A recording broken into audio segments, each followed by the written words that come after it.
কখনো কখনো আমাদের জীবনে দুঃখ আসে এবং তার কারণ হলো সন্দেহ। মানুষ আমাদের উপর সন্দেহ করে, আমাদের কর্ম নিয়ে, আমাদের মানসিকতা নিয়ে, আমাদের কথা নিয়ে, আমাদের চরিত্র নিয়ে। কখনো কখনো আমরা শুভ উদ্দেশ্য নিয়ে কারোর মঙ্গল কামনা করি, তার জন্য কোনো ভালো কর্ম করি, এবং সেই ব্যক্তি আমাদের বন্ধুত্ব নিয়েই, আমাদের সম্পর্ক নিয়ে, আমাদের সততা নিয়ে প্রশ্ন করতে থাকে, আমাদের সন্দেহ করে।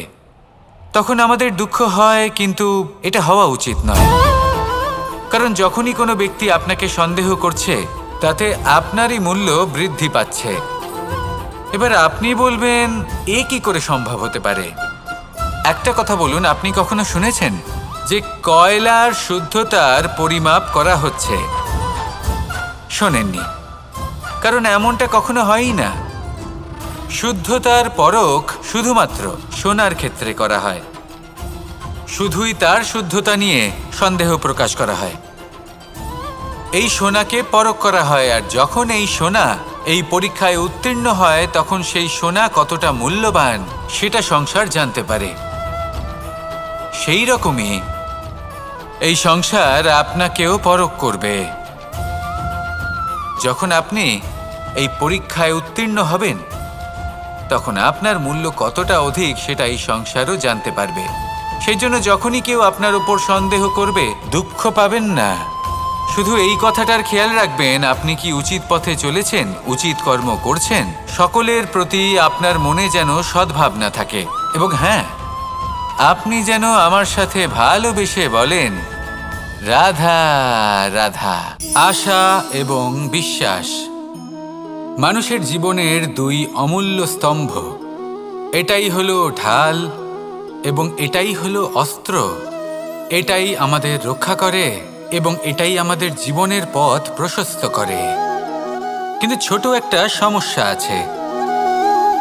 এবার যদি আপনি বটবৃক্ষের থেকে এই আশা রাখেন যে এ আমাকে ফল দেবে, তাহলে সেই আশা ভঙ্গ হওয়াই স্বাভাবিক। আর যদি আপনি বিশ্বাস করেন যে খেজুর গাছ আপনাকে ছায়া প্রদান করবে, তাহলে সেই বিশ্বাসও অবশ্যই ভঙ্গ হবে। তাহলে কি করা উচিত? চোখ বন্ধ করে যে কাউকে বিশ্বাস করার আগে বা যে কারোর থেকে আশা রাখার আগে নির্বাচন করুন যে কার ওপর বিশ্বাস রাখতে চান, কার ওপর আশা রাখতে চান। তবে আমি তো বলবো যে বিশ্বাস করতে হলে নিজের ওপর করুন, যে এই সংসারে এমন কোনো কাজ নেই যা আপনি করতে পারেন না। আর শুধু কর্ম করতে থাকুন আর ভরসা রাখুন ঈশ্বরের ওপর, যে উনি আপনার কর্ম দেখবেন আর আপনাকে আপনার কর্মফল অবশ্যই দেবেন, আপনাকে সাফল্য দেবেন। যদি আপনার বিশ্বাস অটল হয়, নিরন্তর পরিশ্রম করেন, তাহলে ঈশ্বর কখনোই আপনার আশা ভঙ্গ হতে দেবেন না। আসুন আর আমার সাথে ভালোবেসে বলুন, রাধা রাধা। আমরা আনন্দ লাভের জন্য ভালোবাসি মা বাবাকে, ভাই বোনকে, পরিবার পরিজনকে, বন্ধুকে, প্রেমিকাকে। আমরা চাই যে সকলে যেন আপন হয়ে থাকেন, আমাদের কাছে থাকেন। কিন্তু মানুষের একটা প্রবৃত্তি আছে যে তিনি যা লাভ করে ফেলেন তার মূল্য তিনি বুঝতেই পারেন না। যদি আপনার বাড়ির কাছে একটা মিষ্টি জলের সরোবর থাকে বা সুন্দর নদী থাকে, তাহলে জলের গুরুত্বটা কি আপনি তা বুঝতেই পারবেন না। সেইখানে আপনি যদি কোনো একটা মরুভূমিতে যান, আপনি অনুভব করতে পারবেন যে এক একটা ফোঁটা জলের কি গুরুত্ব, তার মূল্য কি। সুখের মুহূর্তে যদি আপনজনদের মনে রাখেন, তবে দুঃখের মুহূর্ত নিজে থেকেই দূরে সরে যাবে। ভালোবাসা এবং তার সাথে স্মরণ করা, এটাই তো হলো জীবনের এবং ভালোবাসার আসল মূল্য। আসুন আর আমার সাথে ভালোবেসে বলুন, রাধা রাধা। আমাদের হাতটা দেখুন, এই হাতে 5টা আঙুল আছে যা ভিন্ন ভিন্ন ধরনের, একরকম কেন নয়? কারণ হলো প্রত্যেকের নিজের নিজের গুরুত্ব আছে, নিজের নিজের মাহাত্ম্য আছে। এরা ভিন্ন, তাই একত্রিত হয়ে মুষ্টিবদ্ধ করা সম্ভব, যার দ্বারা আমরা আত্মরক্ষাও করতে পারি, আবার আক্রমণও করতে পারি। যদি 5টি আঙুল সমান হতো, তাহলে মুষ্টিবদ্ধ হতে পারত না, নিজেদের মধ্যে বিভ্রান্তির সৃষ্টি করত। এবার এরকমই কিছু আমাদের সংসারেও হয়। আমাদের দেশ যেখানে একটি ভূমির ওপর ভিন্ন ভিন্ন ধর্মের মানুষ বাস করেন, ভিন্ন ভিন্ন জাতি, ভিন্ন ধর্ম, ভিন্ন ভাষা। কিন্তু যদি আমরা এটা ভাবি যে কিভাবে এই দেশকে কল্যাণের পথে নিয়ে যাওয়া যায়, কিভাবে এর বিকাশ করা সম্ভব, তাহলে আমাদের একত্রিত হওয়া শিখতে হবে।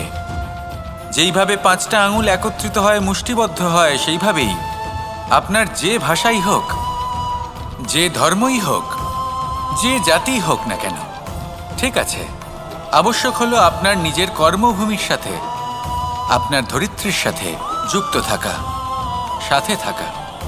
তবেই দেশের উন্নয়ন সম্ভব, তবেই এই দেশ স্বতন্ত্র থাকবে, সফল হবে, আর এই মন প্রসন্ন হয়ে বলবে রাধা রাধা। খেলা খেলতে কে না ভালোবাসেন? আমরা প্রত্যেকেই যখন সময় পাই, সুযোগ পাই, তখনই আমরা কোনো খেলা খেলি। খেলার সময় 2 ধরনের মানুষ ওখানে থাকেন। 1, যারা অংশগ্রহণ করেন, আর 2, যারা দেখতে থাকেন, যারা দর্শক হয়ে দেখেন, যারা নিজের পক্ষের বিজয়ের ফলে উচ্ছ্বসিত হয়ে থাকেন, পরাজয়ের ফলে শোক পালন করেন, পরামর্শ দিয়ে থাকেন। আর বিজয়ী কে হন? বিজয়ী তিনি হন যিনি অংশগ্রহণ করেন। নির্বাচন আপনাকে করতে হবে, আপনি কি করতে চান? আপনি কি খেলোয়াড় হতে চান, নাকি আপনি দর্শক হতে চান? যদি আপনি বিজয়ের আনন্দ লাভ করতে চান, সেই রোমাঞ্চ অনুভব করতে চান, তাহলে খেলতে হবে। ময়দানে আপনাকে নামতেই হবে। পরাজয়ের সম্ভাবনার ভয়ের সাথে আপনাকে লড়াই করতেই হবে। বিপক্ষের আহ্বানকে স্বীকার করতেই হবে, খেলোয়াড় হয়ে উঠতে হবে।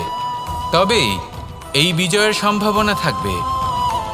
আসলে কি, দর্শক হয়ে পরামর্শ দেওয়া অত্যন্ত সহজ, ময়দানে নেমে অংশগ্রহণ করা অত্যন্ত কঠিন। আর এখানে যেটা সহজ, তা আপনাকে বিজয়ের পথে কখনোই নিয়ে যাবে না।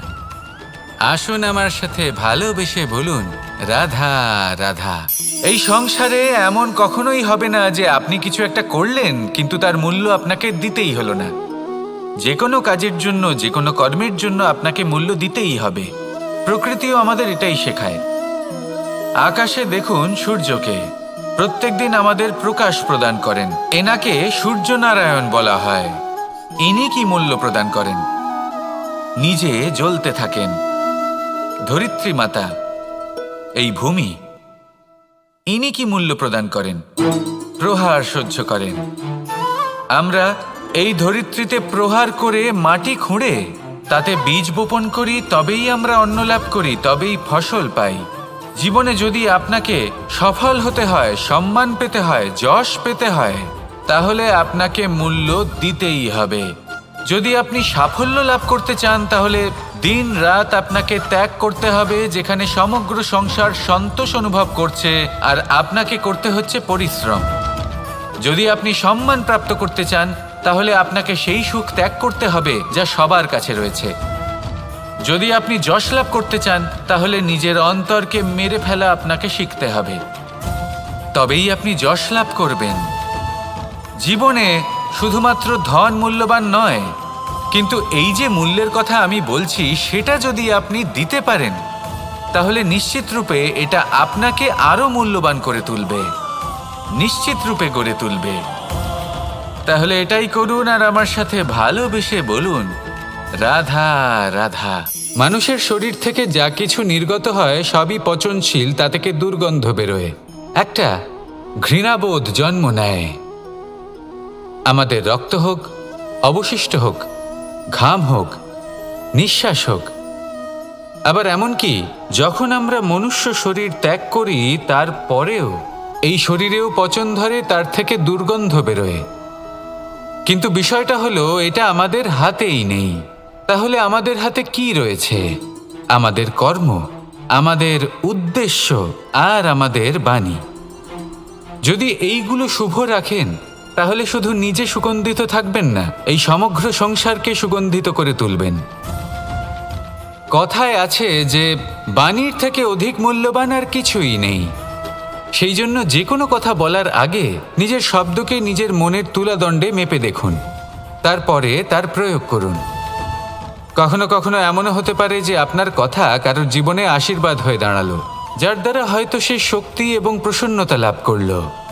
আবার এমনও হতে পারে যে আপনার কথা হয়তো কারোর মনে এমন আঘাত দিল, সে সেই আঘাত কোনোদিনও ভুলতে পারল না। আসুন আমার সাথে ভালোবেসে বলুন, রাধা রাধা। যদি আমি স্থির করি, যদি নিশ্চিত করি একটা মূর্তি গড়ে তুলব, আর কিছুক্ষণ সেই কাজটা করে আবার কিছুক্ষণ পরে বন্ধ করে দিই, আবার কিছুক্ষণের জন্য কাজটা করে আবার সেই কাজ বন্ধ করে দিই, আবার কিছুক্ষণের জন্য কাজটা করে বলি ক্লান্ত লাগছে, কিছুক্ষণের জন্য বিশ্রাম নিয়ে নিই, যদি এইভাবে আমি কাজটা করি তাহলে কি এই কাজ উচিত সময় এবং উচিতভাবে সম্পন্ন হবে? কখনোই নয়। শুধু তাই নয়, যে কোনো কাজ যদি পূর্ণ করতে হয়, উচিতভাবে করতে হয়, উচিত সময়ের মধ্যে করতে হয়, তাহলে প্রয়োজন সততার এবং অখণ্ড প্রচেষ্টার। সততা ছাড়া আপনি যে কাজই করুন না কেন, উচিত সময় তা সম্পূর্ণ হবে না, আর মনোবাঞ্ছিত ফল আপনি কখনোই পাবেন না। তাই যে কাজই আরম্ভ করুন না কেন, সততার সাথে এবং অখণ্ড প্রচেষ্টার সাথে করুন। তখনই কর্ম এবং তখনই এই জীবন সফল হবে এবং এই মন প্রসন্ন হয়ে বলবে, রাধা রাধা। কেউ আমাকে মাখন চোর বলেন, কেউ বা আমাকে মুরলী মনোহর বলেন, কেউ আমাকে যুদ্ধবিমুখ বলেন, কেউ বা আমাকে সুদর্শনধারী বলেন, কিন্তু আমি আসলে কে? আসুন, আজ আমি আপনাকে আমার আসল পরিচয় জানাবো। বাড়িতে সুস্বাদু মাখন থাকা সত্ত্বেও গোপীদের কাছে সুমধুর ভালোবাসাপূর্ণ বকুনি খাওয়া যে ভালোবাসে, সেই হলো কৃষ্ণ। আঙুলে সুদর্শন চক্র থাকা সত্ত্বেও যে রথের লাগাম ধরে থাকবে সেই সিদ্ধান্ত নিয়েছে, সেই হলো কৃষ্ণ। দ্বারকার মতো অনন্য রাজমহল থাকা সত্ত্বেও সুদামার মতো সখা যার অত্যন্ত প্রিয়, সেই হলো কৃষ্ণ। যদি আপনার মনে প্রেম থাকে, আপনি প্রেম বিতরণ করেন, সবাইকে ভালোবাসেন এবং ভালোবাসা রক্ষার খাতিরে শস্ত্র হাতে নিতেও আপনি সক্ষম থাকেন, তাহলে আপনি হলেন কৃষ্ণ। আসুন আমার সাথে ভালোবেসে বলুন, রাধা রাধা। ব্যায়াম, এই শব্দ আমরা সকলে শুনেছি, আর এটা সারা জীবন আমাদের সাথেই থাকে কোনো না কোনো রূপে। যখন আমরা জন্মগ্রহণ করি, চলতে শিখি, প্রথমে আমরা হামাগুড়ি দিয়ে চলি, পরে চলতে চেষ্টা করি কিন্তু পড়ে যাই। তখন আমাদের বাড়ির গুরুজনেরা আমাদের আটকান না, ওনারা মনে করেন এইভাবেই আমাদের সন্তান চলতে শিখবে, এইভাবেই তার পা আরো মজবুত হবে, যা অত্যন্ত গুরুত্বপূর্ণ। এইবার জীবনকালে যতই আমরা এগোতে থাকি, এই ব্যায়াম বিভিন্ন রূপে আমাদের সাথেই থাকে। কিন্তু আপনি কি জানেন যে এই ব্যায়ামের তাৎপর্য আসলে কি? আপনি কি জানেন এই ব্যায়ামের মর্ম আসলে কি? যখনই আমরা এই ব্যায়াম করি, আমাদের শরীরের মাংসপেশি ক্ষয় হয়। প্রথমে তা ক্ষয় হয়, তারপর আবার তা নির্মিত হয়। আরো শ্রেষ্ঠ, আরো শক্তিশালী মাংসপেশি আমরা লাভ করি। অর্থাৎ এই ব্যায়াম হলো সৃজনের বিজ্ঞান। এই ব্যায়াম আমাদের জন্য অত্যন্ত আবশ্যক। সেই জন্য জীবনে যখনই কোনো কিছু নষ্ট হয়ে যায়, চলে যায়, তখন হতাশ হয়ে পড়বেন না, তাকে পুনর্নির্মাণ করার চেষ্টা করবেন। আর এই শিক্ষা আমরা লাভ করি পাখিদের থেকে। যখনই বর্ষা হয়, ঝড় আসে, যখন পাখির বাসা ভেঙে চুরমার হয়ে যায়, তারা হার মেনে নেয় না। সে আবার অল্প অল্প করে সব খুঁজে একত্রিত করে আবার নিজের বাসা বানিয়ে তোলে, পুনরায় এক জীবনকে জন্ম দেয়, এক নতুন পরিবারকে জন্ম দেয়। তাই মনে রাখবেন, জীবনে এইভাবেই যদি আপনি নির্মাণ করতে চান, সৃজন করতে চান, তাহলে সেই নির্মাণের জন্য ভাঙনের অভিজ্ঞতা থাকা অত্যন্ত আবশ্যক। ভগ্ন বস্তুকেও সম্মান করা অত্যন্ত আবশ্যক। এই আচরণ মনে নিয়ে আসুন, মন প্রসন্ন হয়ে বলবে, রাধা রাধা। যখন আমরা কোনো বনে প্রবেশ করি, তখন এই সবুজ ঘাস দেখে, এই কোমল ঘাস দেখে আমাদের মন প্রফুল্ল হয়ে ওঠে। ভিন্ন ভিন্ন প্রজাতির ফুল, ভিন্ন ভিন্ন রঙের ফুল দেখে এই মন আনন্দে ভরে ওঠে। এখানে শিশুরা আনন্দ লাভ করে, বড়রা ভোজন গ্রহণ করেন, কথাবার্তা বলেন, হাঁটাহাঁটি করে বেড়ান।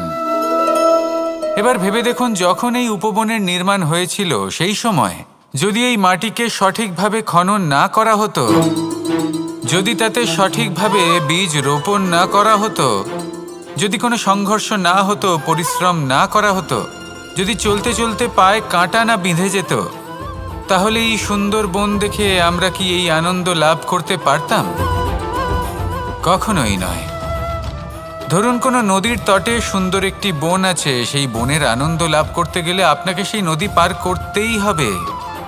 যদি সুখের নদীর কাছে পৌঁছতে চান, তাহলে তটে যে কাঁটা রয়েছে সেগুলোর সাথে সংঘর্ষ করতেই হবে।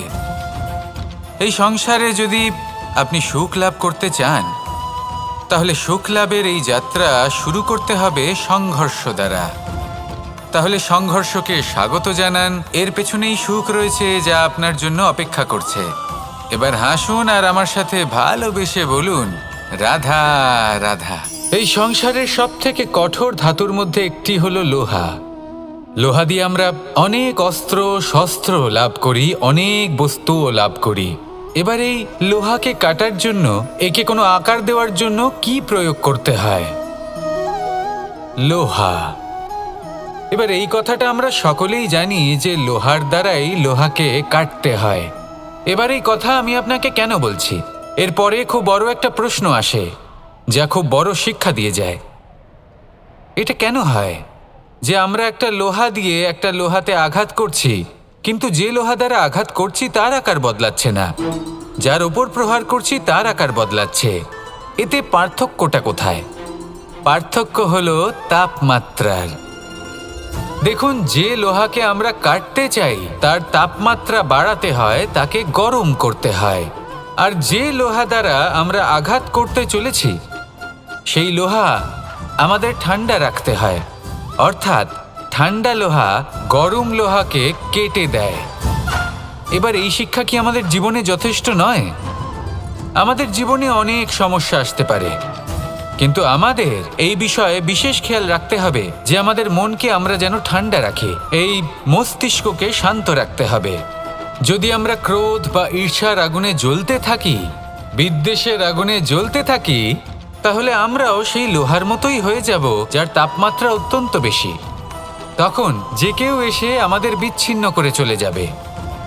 মনে রাখবেন, যিনি যত বেশি স্থির বুদ্ধির অধিকারী, যিনি হলেন সবথেকে বেশি শান্ত, তিনি হলেন সবথেকে বেশি বলশালী। তাহলে শান্ত থাকুন আর আমার সাথে ভালোবেসে বলুন, রাধা রাধা। বড়ই অদ্ভুত ব্যাপার। একটি পাথরের প্রতিমা যখন মন্দিরে স্থাপিত হয়, তখন তা আমাদের কাছে ভগবান সম হয়ে দাঁড়ায়। কিন্তু যখন একজন জীবিত মানুষ মন্দিরে গিয়ে থাকেন, তখন তার শরীর, মন, আত্মা সেই সব পাথর সম হয়ে দাঁড়ায়। কিন্তু এমনটা আমি ঠিক কেন বললাম? ভেবে দেখুন। মানুষ এটা চান যে কোনো পরিস্থিতি, যে কোনো স্থানেই তার বিজয় হোক, কিন্তু এখানে এসে সে পরাজিত হয়। এরকম ঠিক কেন হয়? সমস্ত খেলা হলো ভাবনা চিন্তার, বিচারধারার, দৃষ্টিভঙ্গির, উত্তরদায়িত্বের খেলা। পাষাণের এই প্রতিমা, তার একটি উত্তরদায়িত্ব আছে, আশা ধরে রাখার দায়িত্ব। সেই আশা জানিয়ে মানুষ মন্দিরে আসেন। তেমনি মানুষের একটি উত্তরদায়িত্ব আছে যেটা সে ভুলে যায়। আর সেই উত্তরদায়িত্ব হলো এটা, যে মন্দিরে যে ভগবানকে সে প্রসন্ন করতে যাচ্ছে, তাকে সে তখনই খুঁজে পাবে যখন পূর্ণরূপে সে সমর্পিত থাকবে। যদি মনে সমর্পণের ভাব না থাকে, তাহলে ভগবান কখনো প্রসন্ন হবেন না। নিজের উত্তরদায়িত্ব বোঝার বদলে মানুষ শুধু একটা অনুষ্ঠান পালন করেন। যেমন ফুলের একটা মালা অর্পণ করেন, আর সেই কারণেই তিনি পরাজিত হন। আপনি ফুলের মালা অর্পণ করুন, প্রসাদ অর্পণ করুন, কিন্তু মনের মধ্যে পূর্ণ সমর্পণের ভাব থাকা প্রয়োজনীয়। তবেই আপনি মন্দিরে গিয়েও প্রাণবন্ত হয়ে থাকতে পারবেন, তবেই ঈশ্বরকে প্রসন্ন করতে পারবেন। আসুন আমার সাথে ভালোবেসে বলুন, রাধা রাধা। সময় এবং ধন, একটা যা প্রকৃতি আমাদের দান করেন, আর একটা যা আমরা নিজেরা অর্জন করি। কিন্তু যখন হারিয়ে ফেলার প্রসঙ্গ আসে তখন আমরা এই দুই একসাথে হারিয়ে ফেলি।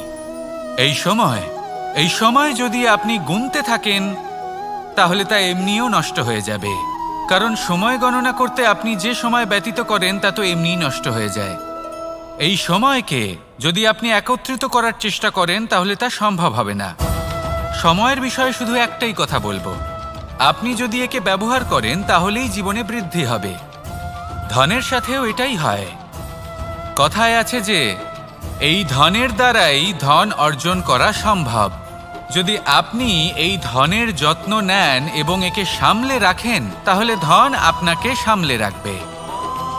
এবার সময় আমরা প্রচুর পরিমাণে পাই, কিন্তু তার অর্থ এটা নয় যে আমরা তা নষ্ট করি। বাস্তব অর্থে সময় তা অত্যন্ত মূল্যবান। এর সদ্ব্যবহার করা যদি আপনি শিখে যান তবে এই সময়ও আপনাকে অবশ্যই অতি মূল্যবান করে তুলবে। আসুন আর আমার সাথে ভালোবেসে বলুন, রাধা রাধা।